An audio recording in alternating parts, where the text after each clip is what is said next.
बता रहे हैं इधर, तो ये सब इम्पोर्टेंट है।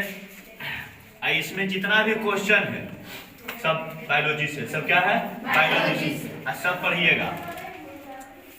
कहता है थियोफ्रेस्टस को, किसको?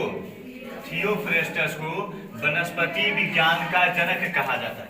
यानी जो थियोफ्रेस्टस एक वैज्ञानिक है जिन्होंने वनस्पति विज्ञान के बारे में क्या है बताया, खोजा, इसीलिए उनको क्या कहता है वनस्पति विज्ञान का जनक कहा जाता है। किन्हें? थियोफ्रेस्टस को। ये हो गया। तो थियोफ्रेस्टस को वनस्पति विज्ञान का क्या कहते हैं? जनक कहा जाता है। अगला, वैसा पौधा जिसमें पुष्प तथा बीज, कॉमन चीज देखिएगा, हल्ला नहीं कीजिएगा, कि वैसा पौधा जिसमें पुष्प तथा बीज नहीं होता। यानी ये जो चीजें हैं, पहला पुष्प दूसरा बीज नहीं होता है, उसे अपुष्पीय पौधे कहते हैं। क्या कहते हैं? अपुष्पीय पौधे कहते हैं। अगला समझिएगा, पादप जगत का सबसे बड़ा, पादप जगत अब क्या है बच्चों? नहीं समझा रहा। पेड़ पौधे, पेड़ पौधे जगत का, यानी पेड़ पौधे की जो चीजें हैं उसमें जो सबसे बड़ा समूह होता है तो उसको हम लोग कहते हैं थैलोफाइटा। क्या कहते हैं? थैलोफाइटा। यानी पेड़ पौधे जगत में जो सबसे बड़ा चीज आता है उसको हम लोग क्या कहते हैं? समूह। उस समूह का नाम है थैलोफाइटा। ठीक है। अगला, शैवाल का अध्ययन, किसका अध्ययन है? शैवाल का अध्ययन फाइकोलॉजी कहलाता है। शैवाल का अध्ययन को क्या कहते हैं?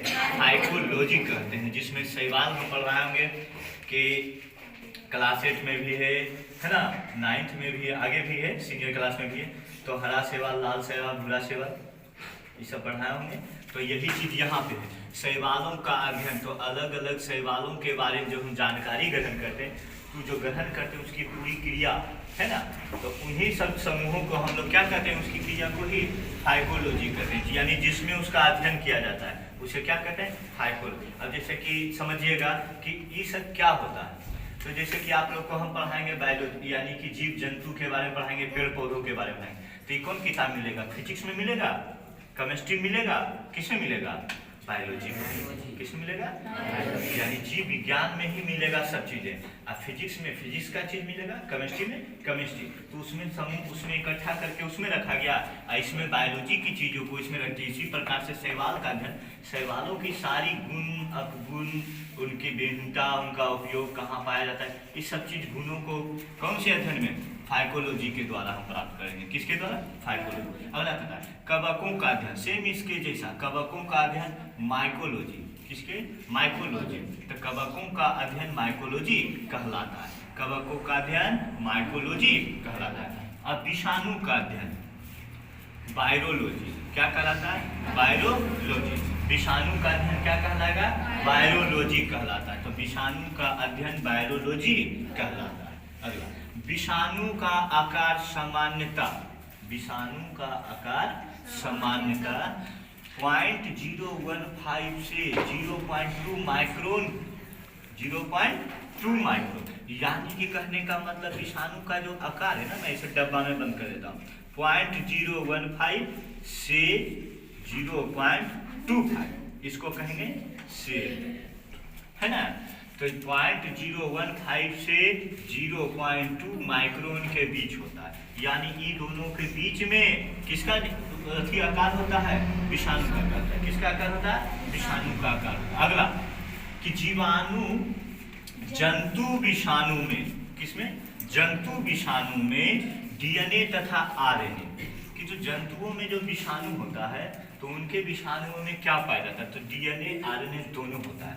जंतु विषाणु में डीएनए और आरएनए दोनों होता है। आई है पादप विषाणु, यानी कि पेड़ पौधों में पाए जाने वाले विषाणु।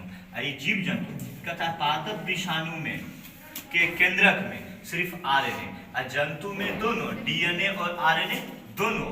तो डीएनए माने कि पूरा नाम deoxy ribonucleic acid, RNA ribonucleic acid, ये पूरा नाम है उसका।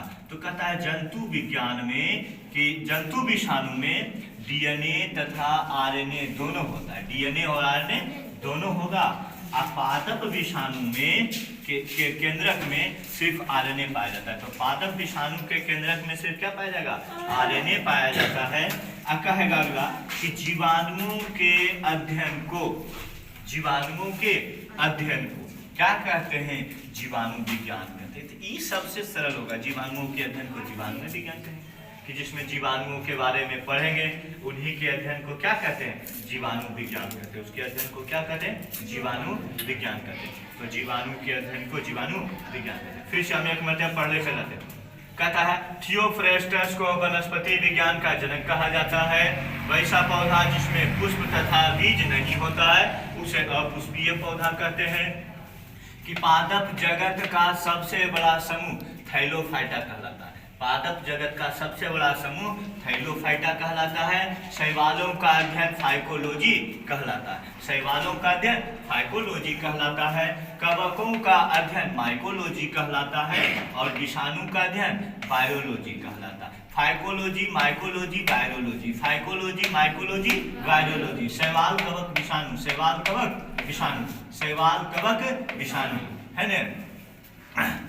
अगला, विषाणु का आकार सामान्यतः 0.015 से 0.2 माइक्रोन के बीच होता है, के बीच होता है। 0.015 से 0.2 माइक्रोन के बीच होता है। और जीवाणु कहता है जंतु विषाणु में डीएनए और आरएनए दोनों पाया जाता है। और पादप विषाणु के केंद्रक में सिर्फ आरएनए पाया जाता है। और जीवाणुओं के अध्ययन को जीवाणु विज्ञान कहते हैं। इतना सब आप लोग क्या करिएगा, याद करके आइएगा, ठीक ना बेटा। कहीं परेशानी नहीं ना, ये सब याद करके आ जाइएगा, कोई दिक्कत नहीं। फिर अगला क्लास में और इम्पोर्टेंट चलेगा, ठीक।